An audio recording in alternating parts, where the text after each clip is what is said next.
আমাকে যে মানুষটি বিয়ে করল তার আগের স্ত্রীর একটা ছেলের সন্তান আছে। তার স্ত্রী মারা গেছে। এখন তার ছেলেটিকে দেখাশোনা করার জন্য আমাকে বিয়ে করেছে। ছেলেটার নাম সাজু, বয়স 11-12 বছর হবে। আমিও জেনেই বিয়ে করেছিলাম। আমার স্বামী আমায় বিয়ে করেছিল তার কারণ তার ছেলে সাজুকে দেখাশোনা করার জন্য। কিন্তু সাজু ছেলেটি আমার দিকে খারাপ দৃষ্টিতে চেয়ে থাকত। আমি বুঝতে পারতাম সে আমার কাছে কি চায়। একদিন স্বামী একটা কাজে শহরে চলে গেলেন, আর এর মধ্যে বাড়িতে কেউ ছিল না। রাতে সাজু বলল, মা, আমি আমার রুমে একা ঘুমাতে পারবো না। অথচ তার বাবা বাড়িতে থাকতে সে তার নিজের রুমে ঘুমাতো। আমার রুমে ঘুমানোর জন্য আমায় প্রতি রাতে বলতো আমার আসল মা বেঁচে থাকলে আমাকে না করতে পারতো না। তুমি মুখে মুখে না করে দিলে এসব বলে কান্না করতে লাগলো। আমি বলেছিলাম, এখন তুমি বড় হয়েছ, তোমার আলাদা রুমেই ঘুমাতে যাওয়া উচিত। সাজু মাঝে মাঝে আবদার করতো আমি যেন তাকে গোসল করিয়ে দেয়।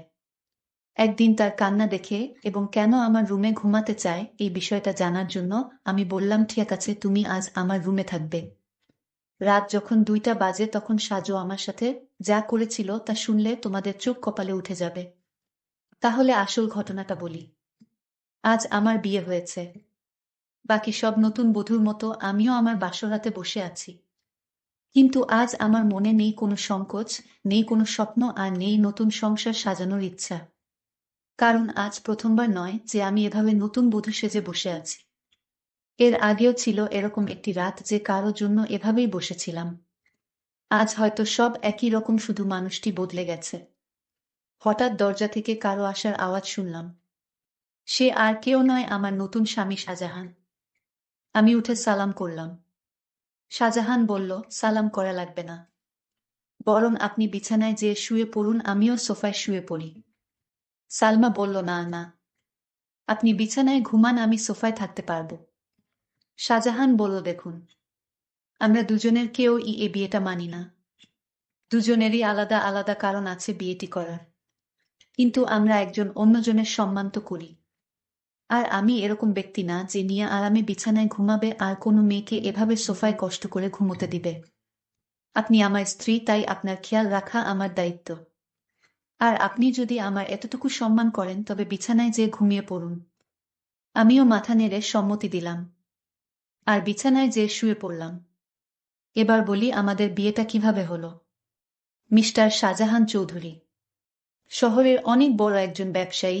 আমাদের বিয়েটা পরিবারের সম্মতিতেই হয়েছে। বলতে গেলে পরিবারের জন্যই হয়েছে। অবশ্য আমাদেরও অসম্মতি ছিল না। আজ আমরা দুজনে এক পবিত্র বন্ধনে আবদ্ধ, কিন্তু এ বন্ধনে কোনো মনের জায়গা নেই। কারণ আমাদের দুজনের মনেই যে অন্য কারো নাম আগে থেকেই লেখা। মানে দুইজনের মন অন্য কারো মায়ায় জড়িত। অন্য কারো কাছে আমাদের মন বন্ধক রয়েছে। ভাবতেই চোখ দিয়ে এক ফোঁটা জল বয়ে গেল। বিয়েটা দুজনেই করেছি, কিন্তু এ বিয়েতে কোনো ভালোবাসা নেই, শুধু রয়েছে দায়িত্ব। তা নিয়ে আমাদের বিয়ের আগেই চুক্তি হয়েছিল। উনি আমার দায়িত্ব নিবে, আর আমি উনার পরিবারের আর উনার ছেলের। হে, উনার ছেলে সাজু, উনার আর কলি আপুর ছেলে। কলি আপুকে তাই তো ভাবছেন? শাহজাহানের প্রথম স্ত্রী, তিনি এখন আর এই পৃথিবীতে নেই। 3 বছর আগেই ইহকাল থেকে পরকালে প্রস্থান করেছে। বিয়ের আগে তার ছবি দেখে জানতে পারলাম সে আর আমি একই ভার্সিটিতে ছিলাম, আর শাহজাহানও, তারা আমার সিনিয়র ছিল। শাহজাহানের সাথে কখনো দেখা না হলেও কলি আপুর সাথে প্রায়ই দেখা হতো। সরি দেখা বললে ভুল হবে, ঝগড়া হতো। উনি আমাকে তেমন একটা দেখতে পারতেন না, এর কারণ ও আছে, আমি অনেক দুষ্ট প্রকৃতির ছিলাম। আর উনার সব টাইটেল নাকি চুরি করেছিলাম, তা উনি শুধু ভাবতেন অবশ্য। আজও হয়তো থাকলে আমার সাথে ঝগড়া করতেন, উনার স্বামীকে চুরি করেছি বলে অপবাদও দিতেন। কিন্তু উনার স্বামীর উপর তো আমার কোনো অধিকারই নেই, কারণ আমি উনাকে নিজের স্বামীই মানতে পারিনি। বিয়েটা করেছি শুধু পরিবারের জন্যে আর আকলিনের জন্যে। সাজু এখন 11 বছরের ছেলে। ক্লাস 5-এ পড়ে, দেখতে একদম তার বাবার মতো। যেমন সুন্দর তেমনই মায়াবী দেখতে। বিশেষ করে তার চোখ দুটি। শাহজাহানের ভাবি থেকে শুনেছি শাহজাহানের চোখে নাকি অনেক মায়া, কিন্তু কখনোই তাকাইনি, কারণ এখন আর কারো মায়ায় পড়তে চাই না। একবার পরে অনেক কেঁদেছি, আর কাঁদার ইচ্ছা নেই, আর না কষ্ট সহ্য করার ক্ষমতা আছে। থাক, এসব বাদ দিয়ে এখন ঘুমিয়ে পড়ি।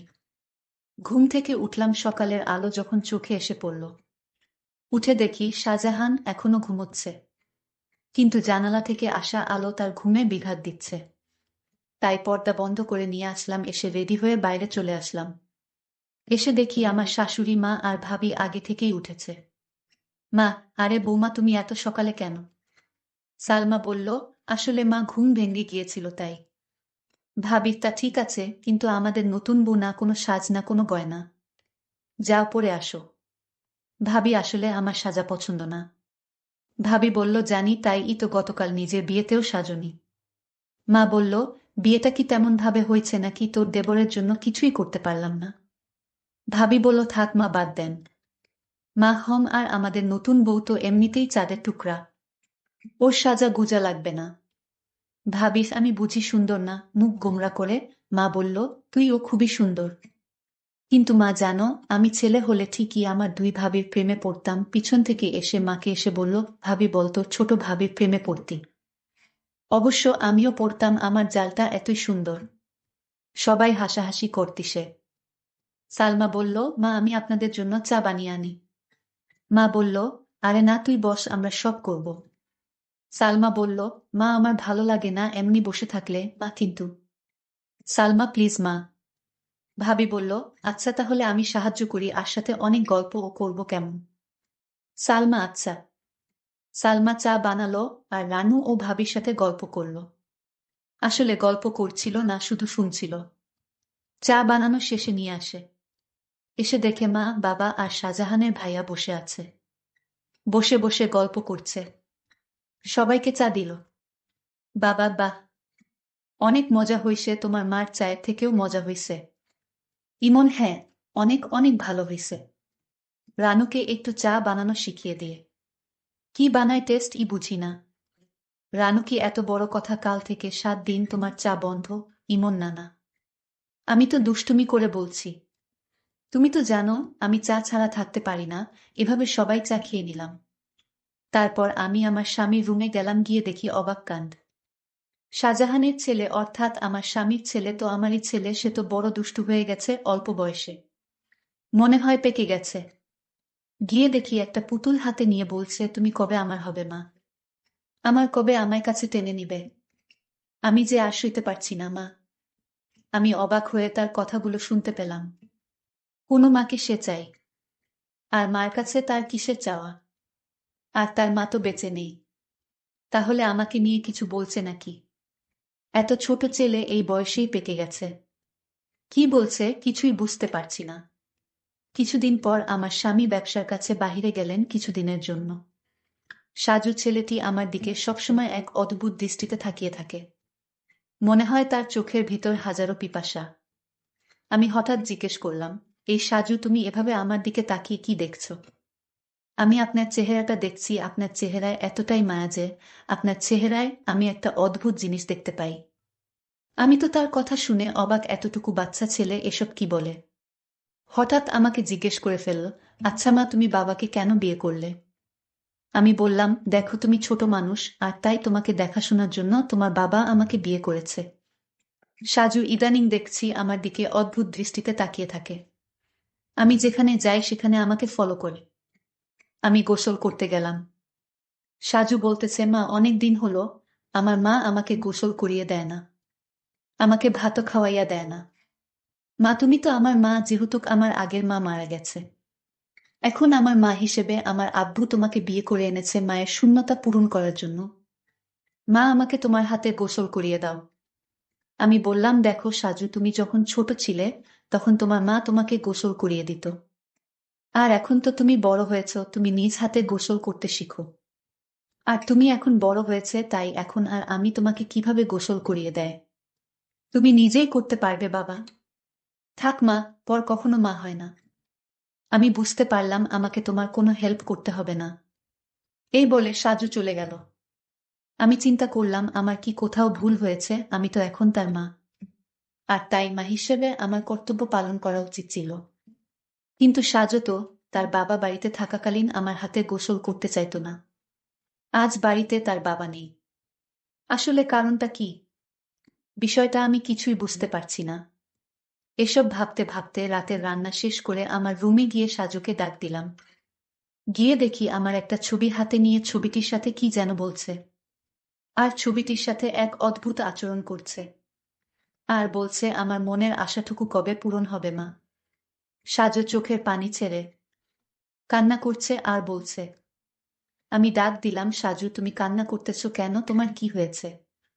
কিছু হয়নি মা, আমি আসছি, তুমি যাও। আমি এক গভীর চিন্তায় পড়ে গেলাম। সাজু আমার কাছে কি চায়? তার দৃষ্টিভঙ্গি আমার কাছে স্বাভাবিক মনে হচ্ছে না। সাজু খেতে বসলো আর তার মাকে বলতে লাগলো, মা আজ রাত আমি তোমার রুমে ঘুমাবো। আমার ওই রুমে একা একা ঘুমাতে ভয় লাগে। আমি বললাম, সাজু তুমি এখন বড় হয়েছ, তোমার ভয় পাবার কথা না। তুমি তোমার রুমে ঘুমাও, কিছু হবে না। সাজু আমার কথার জবাবে বলল, আরে মা, আমার আসল মা যদি বেঁচে থাকতো তাহলে এভাবে মুখে মুখে না করতে পারতো না। আমার সব ইচ্ছা আমার মা পূরণ করত। আচ্ছা সাজু, তোমার কাছে একটা প্রশ্ন, তোমার আব্বু যখন বাড়িতে ছিল তখন তুমি তো তোমার এসব আবদারের কথা বলতে না। এখন তোমার আব্বা বাড়িতে নেই আর এখন তোমার অনেক আবদারের কথা বলছো কেন বাবা? মা তুমি আমার কষ্ট বুঝবে না? আমি তো কিছুই বুঝি না, সব তুমিই বুঝো। এসব কথা বাদ দিয়ে এখন ঘুমাতে যাও, রাত অনেক হয়েছে। সাজু চোখের পানি ছেড়ে তার রুমে চলে গেলেন।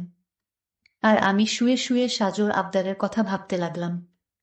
সাজু আমার রুমে ঘুমাতে চায়, তার নাকি নিজের রুমে থাকতে ভয় করে। আবার বলে তাকে গোসল করিয়ে দিতে। আমার ছবিটি হাতে নিয়ে ছবিটির সাথে গুনগুনিয়ে কি জানি বলে। না, আমি কিছুই ভাবতে পারছি না। এসব ভাবতে ভাবতে আমার কিছুতেই ঘুম আসছে না। হঠাৎ সাজুর রুমে একটা আওয়াজ শুনতে পেলাম। আমি জানালা দিয়ে উঁকি দিয়ে দেখি ছবিটি হাতে নিয়ে ছবির সাথে এক অন্য রকম আচরণ করছে, আর মাঝে মাঝে হাসছে আবার কান্নাও করতেছে। আমি এসব ভাবতে ভাবতে পাগলের মতো হয়ে গেলাম। কিছুতেই ঘুমাতে পারছিলাম না। কিন্তু হঠাৎ আমার মাথায় একটা বুদ্ধি এলো। আসলে সাজু আমার কাছে কি চায় তাই আমার জানতে হবে। তাই আমি সিদ্ধান্ত নিলাম, আমি আমার রুমে তাকে থাকতে দিব। আর আমি ঘুমাবো না, ঘুমের ভান করে থাকবো। তাহলেই বুঝতে পারবো আসলে সাজু আমার কাছে কি চায়, তা স্পষ্ট হয়ে যাবে। তারপর দিন আমি সাজুকে বললাম, সাজু আজ তোমাকে আমার নিজের হাতে খাবার খাইয়ে দিব। তুমি খাবে না? না মা, আমি তোমার হাতের খাবার খাবো না, কারণ তুমি আমার আবদার পূরণ করো না। ঠিক আছে বাবা, তোমার সব কথা রাখবো, তুমি এবার আমার হাতে রান্না করা খাবার খেয়ে নাও। সত্যি বলছো মা? হুম সত্যি, তিন সত্যি। এবার সাজু খুশি হয়ে সে আমার হাতের খাবার খেলো। ঠিক আছে বাবা, তাহলে তোমার আজকে তোমার রুমে থাকতে হবে না। তুমি আমার রুমে ঘুমাবে, কারণ আমি এখন বুঝতে পারছি ওই বড় রুমে থাকতে তোমার ভয় লাগে, তাই না? হুম্মা, তাহলে তুমি আমার কষ্টটুকু বুঝতে পেরেছো মা। তারপর সাজুর বাবার ফোন আসলো, সে ফোনে জানিয়ে দিল আমার আসতে আরো 2-4 দিন দেরি হবে। তুমি ছেলের প্রতি খেয়াল রেখো। আমি মনে মনে একটু খুশিই হইলাম, কারণ যদি আমার স্বামী এসে পড়তো তাহলে সাজু আমার কাছে কি চায় তা হাতে নাতে ধরতে পারতাম না। ভালোই হলো। তারপর রাতের খাবার খেয়ে সাজুকে ডাক দিলাম, সাজু তুমি আমার রুমে আসো। আজ তুমি আমার রুমে ঘুমাবে। শুধু আজ নয়, যতদিন তোমার বাবা আসবে না। ঠিক ততদিন পর্যন্ত, বুঝলে? লক্ষ্য করলাম সাজু অনেক খুশি হয়েছে। তারপর রাতে ডিনার করে আমি ঘুমের ভান করে শুয়ে রইলাম। এইদিকে সাজুও শুয়ে পড়ল। রাত যখন 3টা বাজে তখন দেখি সাজু ধীরে ধীরে বিছানা থেকে উঠে পড়ল। তারপর হাত দিয়ে সিউর হলো আমি ঘুমাইছি কিনা। তারপর ধীরে ধীরে আমার কাপড়ের আঁচলটা বের করল, কারণ কাপড়ের আঁচলে আমার ঘরের আলমারির চাবি ছিল। আমি যেন টের না পাই, আর তাই সে ধীরে ধীরে চাবিটা আঁচল থেকে তার হাতে নিয়ে নিল। তারপর আলমারিতে থাকা তার মায়ের স্বর্ণ গহনা ছিল, আর আলমারিটা খুলে সকল স্বর্ণ অলংকার সে একটা শপিং ব্যাগে নিয়ে নিল। ব্যাগটি তার রুমে নিয়ে রেখে আসলো। তারপর আঁচলে চাবিটা বেঁধে রেখে দিল। তারপর ঘুমিয়ে পড়ল। আমি ঘুম থেকে জেগে উঠি, এটা কি করলো? এতটুকু একটা ছেলের সাহস দেখে আমি অবাক হচ্ছি, সে সব স্বর্ণ অলংকার চুরি করলো।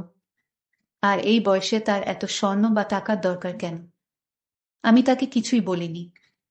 সকালে উঠে সাজু বলল, মা তাড়াতাড়ি খাবার দাও, আজ একটু জলদি স্কুলে যেতে হবে।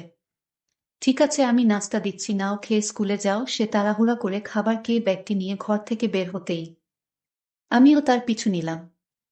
তারপর দেখলাম একটা স্বর্ণের দোকানে গিয়ে স্বর্ণগুলো বিক্রি করে দিল। তারপর এই টাকাগুলো নিয়ে কবরের চারপাশ বেড়া দেওয়ার জন্য কিছু সরঞ্জাম কিনল। আর সেই সরঞ্জাম নিয়ে গেল তার আসল মায়ের কবরের পাশে। আর মায়ের কবরের চারপাশে বেড়া দিয়ে কবরটাকে সুন্দর করে তুলল, যেন গুরু ছাগল যেতে না পারে। আমি সাজুর এই দৃশ্য দেখে অবাক হয়ে গেলাম। এতটুকুন একটা ছেলে মায়ের প্রতি কি ভালোবাসাই না দেখালো, কিন্তু চুরি করে কেন করল? পরে আমি সাজুকে বললাম, বাবা, আমি তোমার সব কার্যকলাপ দেখেছি, তুমি চুরি করলে কেন? মা, তুমি জানো এই গহন আমার মায়ের টাকা দিয়ে কিনা।